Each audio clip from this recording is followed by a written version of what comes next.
Hey there, Sam Ashers, and welcome to the Spotlight. I'm your host, Dave Stutz, and we're here at Warped Tour 2017 in Jones Beach, New York, courtesy of Blackstar Amplifications, and I am proud and honored to be the guest of Hawthorne Heights today. Guys, thank you so much for having me. Anytime, man. Really appreciate it. So this is cool. This is your tour bus we're on right now. Yep. So this traveling home. Yeah, home away from home, right? So would this kind of be the living room sort of setup we got here? Yep. The hang spot, got television and stuff. That's great, man. Well, thank you guys. We consider it a studio. We got the little guy. That makes sense. There you go. We got to do a lot of different things in this small area, but we make. Listen, we're in New York. A lot of places this big go for a lot of money. Yeah, that's true. That's true. This is excellent right here. It's a good space. Well, thank you guys for having us. We're here at Warped Tour. How's the tour been so far? Incredible.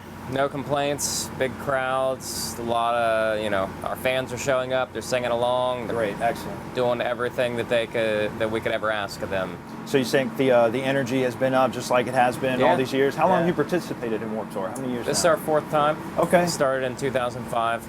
And you're back, so I guess it's always been good, right? Yeah. That's excellent. Warped Tour, great tour.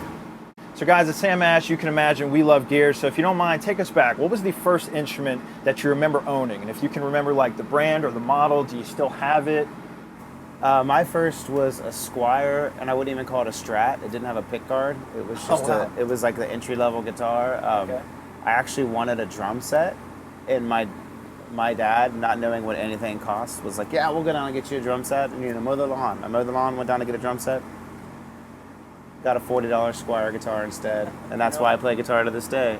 But shortly after, I got an Epiphone, I think they're called the G400, the SGs. Oh, yeah. And I played that guitar till the frets were dead. You're definitely an SG guy. Yeah. You definitely feel that body shape. I've noticed that. I love it. It's funny. I wanted drums, but my guitar was my first instrument as well. That's pretty funny. How about you? Do you remember your first instrument? Absolutely. My first guitar was a Squire as well. Except a blonde Telecaster. Amazing. I've always disliked the Strat style body from day one. Really? From when I didn't know anything about guitars, that to me just looked like guitar-shaped guitar. Right. And I did not want that. Sure. But I really like the way the Telecaster look. I still play Telecasters. I've always liked them. Always enjoyed them. It was felt a little bit lighter as well, but I don't know. Bruce Springsteen. Sure.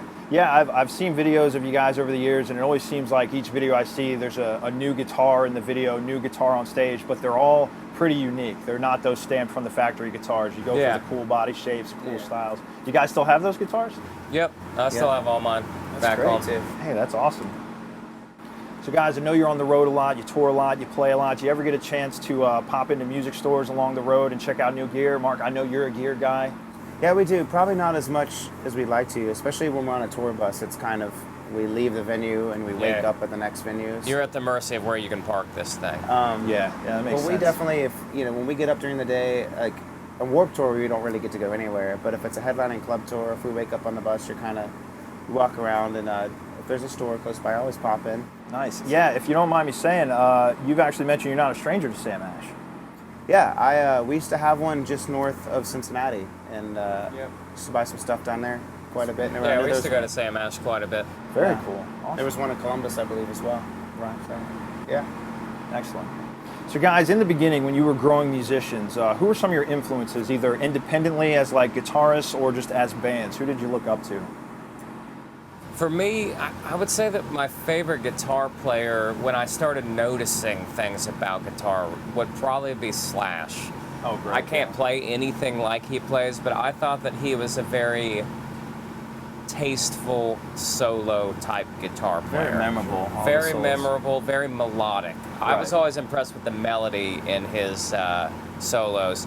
So I would definitely say that he was one of my favorites. C.C. DeVille from Poison was a little bit more flashy, but also had the melody in it. Some of the kind of shredders from that era, they would go up and down the fretboard just so they could. Right. Each note evenly spaced. Yeah, I thought that those two guitar players actually wrote parts and pieces that when they got their little time to shine, it was a very memorable, hooky type guitar solo. Instead of just being like, man, I can blaze this scale like crazy. Yeah. That's not like my style of guitar playing. So I've always really liked them. Awesome choices. Love it. How about you, Mark? I got into a lot of those bands, but I really didn't get focused on the guitar until kind of when like the grunge thing happened. Like when Nirvana happened, I was like, that's awesome. I can try to do that. That's Right. obtainable. I want to play guitar. I see. And I got into that, just learning chords and stuff. And then down the line, kind of like some of the Fat Wreck kind of punk rock stuff, and Face to Face in particular, that band's guitar stuff really showed me like they were doing cool things on the guitar that weren't necessarily like guitar leads, Right. but like textural stuff. Right.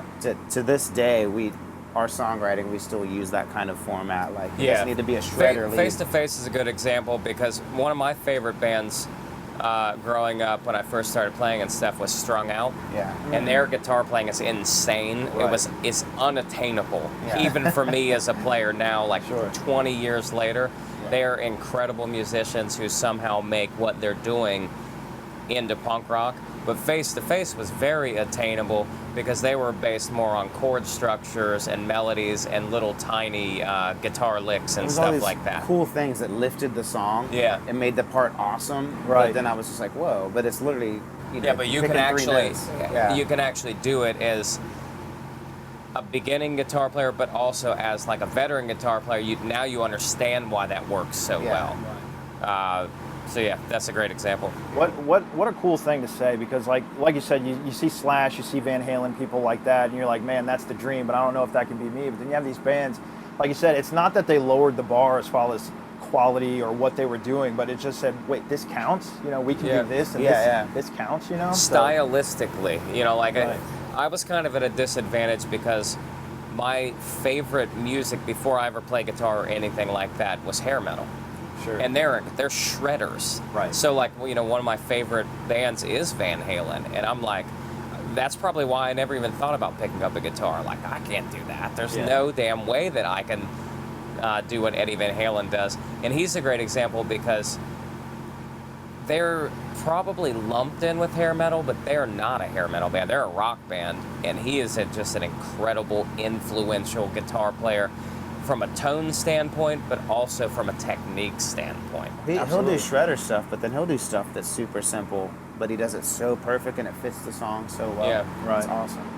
Well, I can't think of a better segue. My next question was, speaking of all these bands that you guys admire, I know you're touring and that takes up so much of your time, but do you ever get time to go see your favorite musicians? Do you make it out to shows? Very rarely.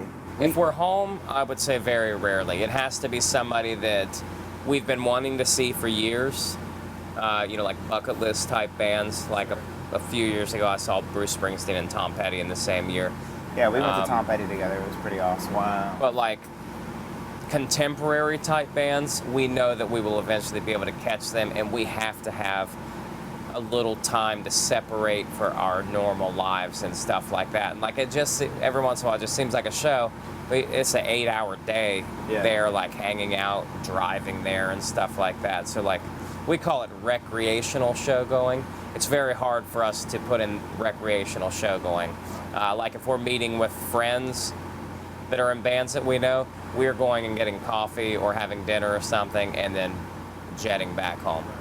Yeah, see, a lot of people at home that look up to musicians and bands and that want that in their lives, they may not even realize just even the smallest things that you have to give up for what you guys do. I Yeah. mean, even just going and seeing your favorite band is the And biggest it's not that challenge. we don't like it anymore, it's solely based on time. Right. Like we can't do this for a living day in and day out and have 4 weeks off at home and be going to shows.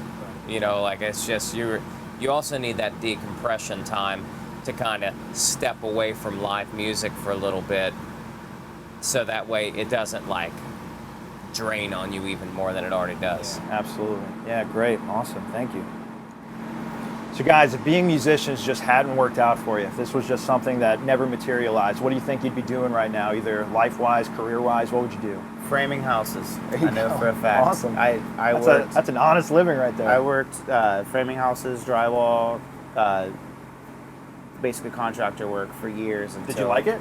Yeah, I worked with my father and my uncle off and on, and different friends from our hometown, and I did it from actually before even graduating high school. I think once I was old enough to work at Swing the McDonald's or hammer. somewhere, it was basically like, you want new school clothes this year? Pick up the hammer. You're going to work with me on the summer.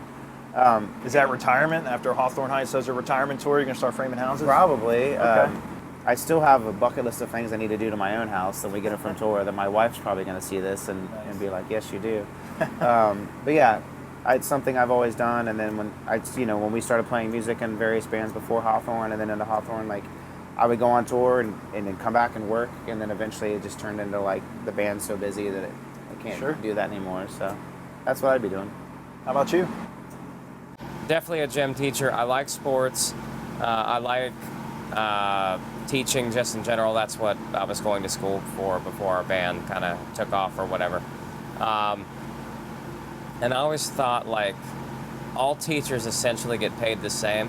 Why do I want to go, like, do the hard, like, teach math and stuff like that? Just be like the cool, relaxed gym teacher, shoot basketball with everybody. It's the dream. Yeah, dodgeball. It's the dream. And my uncle is a gym teacher, and I've always, like, enjoyed his stories growing up. It just sounds like a blast. Well, guys, JT has to run off and do some press stuff. JT, thank you so much for having us. We really appreciate it. Thank you so much. Trust me, I'd rather be talking guitars and music and stuff like that, which maybe that's what I'll be doing over there. I don't know. I don't know what kind of questions they have more. But well, I hope they have great questions for you, for having me, and thank you so much. Hey, thanks for having us. Thank you. Thank you. See you, buddy. Okay, and we're back. Mark was kind enough to stay and answer a few questions for us. Thank you for that, man. No problem at all, man. So the next question I have for you, I remember Hawthorne Heights best when I was very heavy into the freestyle BMX and the skateboarding scene. I mean, your music was the music we were listening to on the way to the skate park, at the skate park, all that stuff. So we're here at Warped Tour. I'm just curious, man, do you or any members of the band, are you guys BMXers, skateboarders, anything? I grew up skateboarding. In fact, I didn't start playing guitar until like late in the game, until after high school, like late into that. I mean, I kind of got first guitar early, but didn't get into like actually I want to be in a band until after high school, solely because I lived and breathed skateboarding. That's all I did. Okay. Skated for like amateur for a local shop back home. I don't skate much these days. I have a longboard that I brought. It's my first longboard ever that I use for like, when you guys walked in with me, you saw how far everything is, and like catering's like a half mile away. Right. So I will use that to like cruise over to get coffee or something. So you rip around. But occasionally I'll get on it. We did a short run. Where we're from, a local skateboard company called Rock and Roll. We did a short run of Ohio's for Lovers, Hawthorne Heights skateboard decks with them, and I have one of those at home that I put trucks on and that's very cool. I'll kick around on it, but our drummer, we call him Poppy, Chris Popadak, he grew up skating too, and went to all the same spots that I did when we were younger, but he to this day, he brings it out every tour and still scoots around and stuff, and we get nervous. We're like, don't hurt yourself.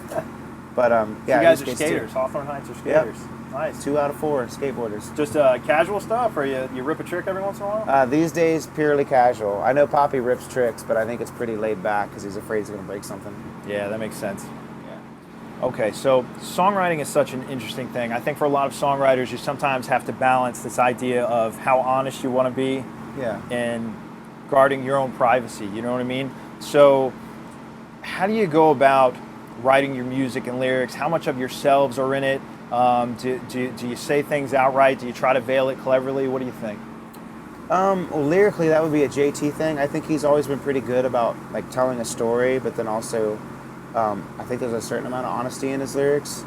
I mean, we've went about it as far as just writing in general in every form. We've started with guitar, we've started with lyrics.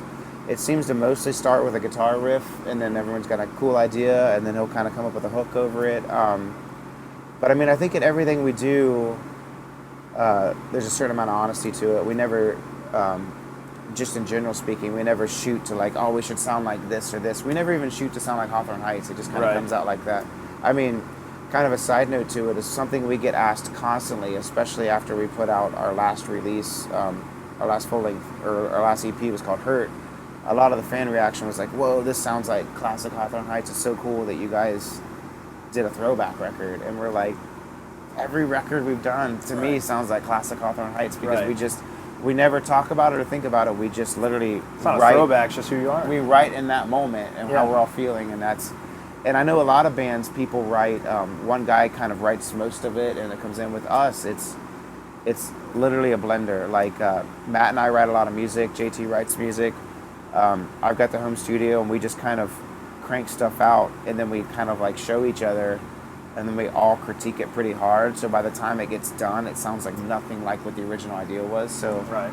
that's one of the beautiful things I love about our band is like, by the time the record's done, it just sounds like way different than the original idea. So everyone really has had their say in it. It's awesome. Right. That's great.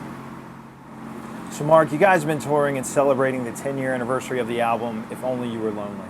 Yeah. So as musicians, we tend to grow over the years, right? We grow emotionally, mentally, musically, etc.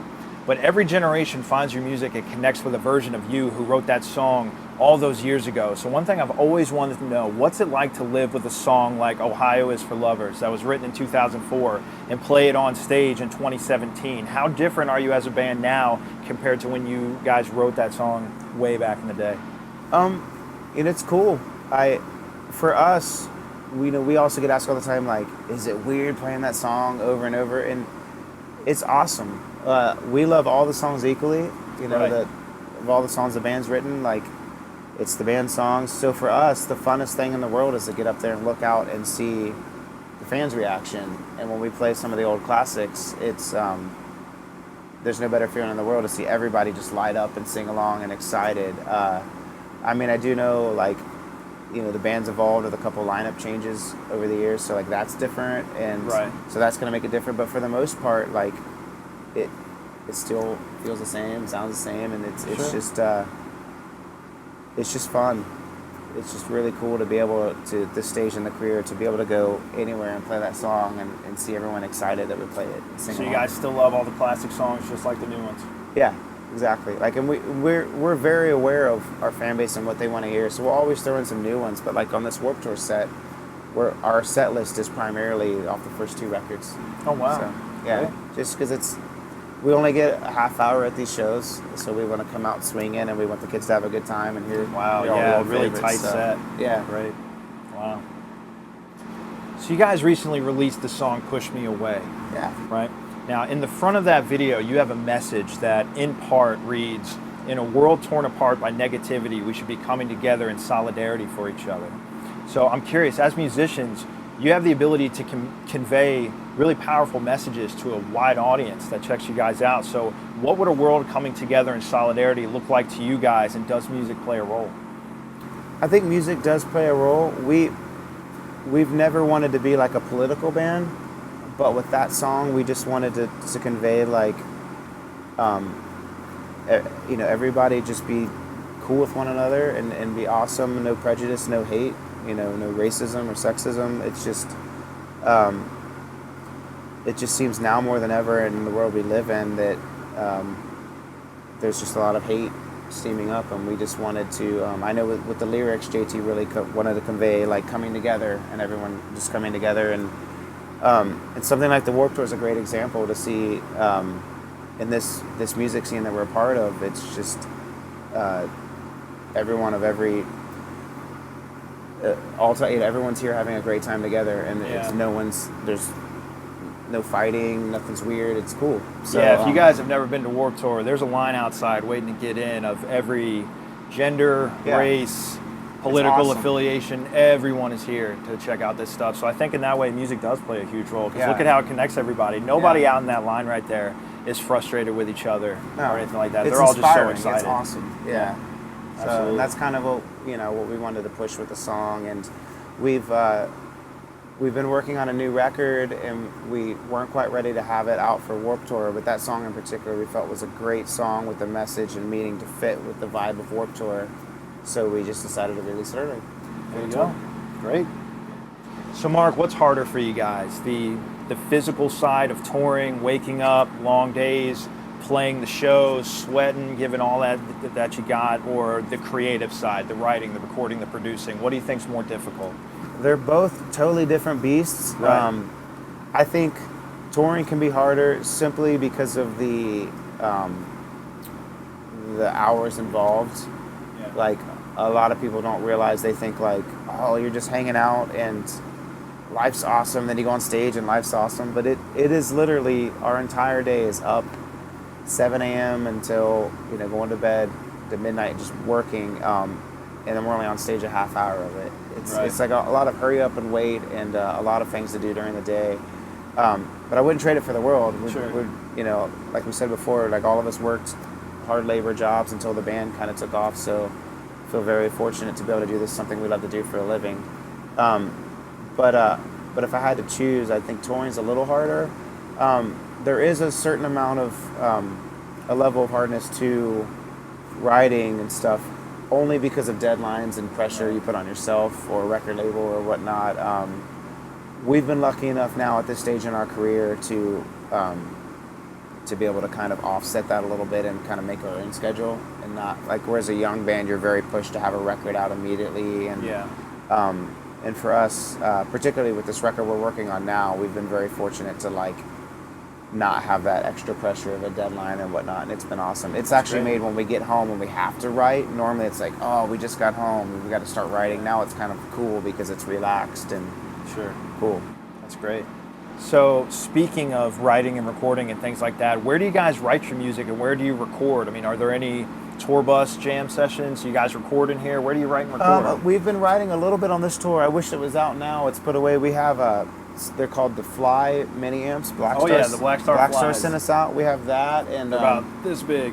Right? Yeah, and They're they really sound cool. amazing, and the tape delay on those things is cool. Yeah, it's nice. But we've usually have a couple gig bag guitars in the bunks, and we'll occasionally get that. And we have an acoustic in the trailer that we'll bring in and work on stuff for writing. And then when we're home, we have a pretty killer rehearsal space. We call it HHHQ, Hawthorne Heights headquarters. It's like right in downtown Dayton, where we're from. It's like 5 minutes from my house. It's awesome. Where it's like we have a rehearsal space, and then connected to it is kind of our merch warehouse where all of our merch ships from and stays. And that's kind of where we'll work out ideas once we start jamming and rehearse for tour. And then we have, as of late last year, I built like a home production studio at my house. And that's where we've been kind of demoing all the new material. And that's worked out really cool. Everyone's been able to work on stuff at home, bring in ideas, and then we put it down there. So everybody writes and records and does different things, and then everybody comes together. Yeah, everyone kind of gets their own ideas kind of worked out. And sometimes it's as simple as a guitar riff on an iPhone, like a voice note or something. Or sometimes it's an elaborate demo that I'll do on Pro Tools before I bring it into the band. But everyone kind of brings in their stuff, and then we get together, and then we start fresh. Like, okay, how do we want to make this sound like a Hawthorne Heights song with all of us involved? And as far as recording records, that kind of just depends on the scenario, you know.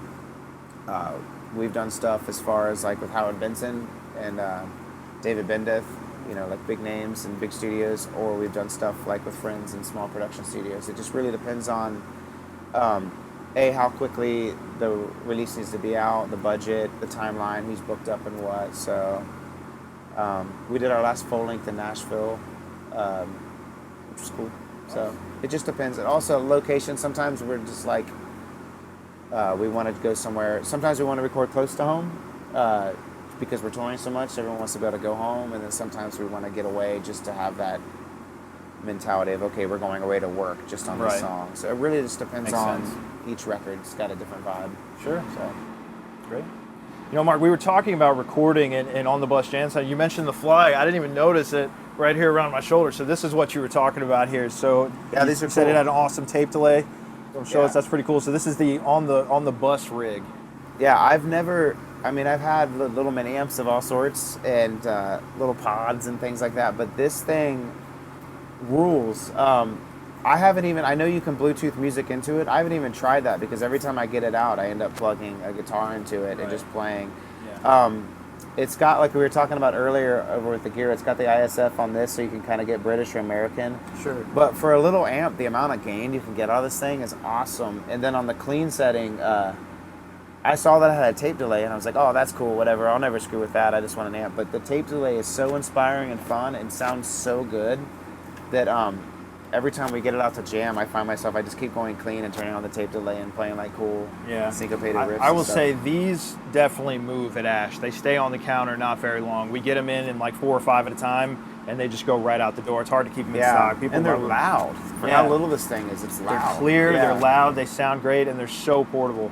Yeah. And I think you can run them on batteries, right? So you can take it to the beach here at Jones Beach and just jam on the beach if you want. They're really cool. I will say, that just reminded me, I haven't changed the batteries in this thing, and we've been on tour for, month and a half now, and this Energy thing gets, efficient. Yeah, this thing gets used once a day. So There you go. That's great. Awesome. yeah, Thanks these for things are showing us awesome, that. man. Yeah, very cool. Stoked on Man. 'em. That's cool. Well, Mark, my final question for you. You know, where are you guys headed as a band? I mean, you mentioned a new album. You know, can you tell us about that? What do we have to look forward to with Hawthorne Heights in the future? We're kind of paving our own path, man. We, like I said, we feel very fortunate to, at this stage in our career, kind of, when it feels right, do new music. It felt right all of last year doing the 10-year anniversary tour for If Only You Were Lonely. I mean, we knew the fans wanted that, and we thought it was cool, and it was a neat way to approach that record, do it start to finish, and kind of come at it fresh. Because a lot of those songs we had never played live before, so that was cool. But we're on the Vans Warped Tour finishing that out, and we have another month of that, and then we get home and we have, I think, 10 days off, and then we go to Australia and New Zealand for a 10-day tour, and that'll be fun. And then we get home from that, and we're going to finish writing the record. I can't say any details about a release date yet, because we kind of want to finalize it, but I will say it's about 3/4 or more written. We have enough songs, we're just kind of narrowing it down to what we want on the record, and we're going to go from there. We're excited, though. Right. It's got, you know, I hate to say it's got a throwback vibe to me. It sounds like Hawthorne Heights, but there's definitely some, I think fans will be pleased after doing all the 10-year anniversary tours last year, and then coming into writing this. I think that touring, of playing all the old stuff again, kind of inspired us with writing some of the new stuff. Sure. So, it's Now, cool. I don't know if you can mention these details yet or not, so forgive me if you can't say, but I mean, I found you guys on Spotify very easily. Yeah. Do you usually do a physical and a digital release, iTunes, Spotify, CDs? Yeah, I mean, we always do digital and CDs and Spotify, all the streaming sites. For our last, I mean, pretty much all of our records except for Fragile Future and the Greatest Hits record, all of our records have been on vinyl too, other than those. Wow. So Great. it kind of is a case-by-case scenario depending on the record label and what we're doing, but like, we're a big fan of vinyl as well. So Now, the easiest place for everybody to keep up with you is probably hawthorneheights.com, right? yep, hawthorneheights.com, and from there you can go to all our socials, and I always tell people to go there because our tour dates are always listed. It seems like with mobile Facebook and stuff, it's really hard to find out when bands are playing where. So I always tell people, go to hawthorneheights.com. And on the homepage, you can check out the new single, Push Me Away. Yeah. That's right there as soon as you load it up. Yeah. You can see everybody look really uncomfortable in the video. 'Cause Oh, yeah. It's just got that vibe, but check it out. It's a great video. was fun to film. Be sure to It was check cool. it. Yeah. Yeah. That's awesome. Hell yeah. Cool. All right, guys, well, that's all the time we have. Mark has to head on now because they're going to set up and play today, but thank you so much for having us, man. We Yeah, really man. appreciate it. Thank you. Thanks. As always, I'm Dave Stutz. This is Mark from Hawthorne Heights. We'll see you next time right here on The Spotlight.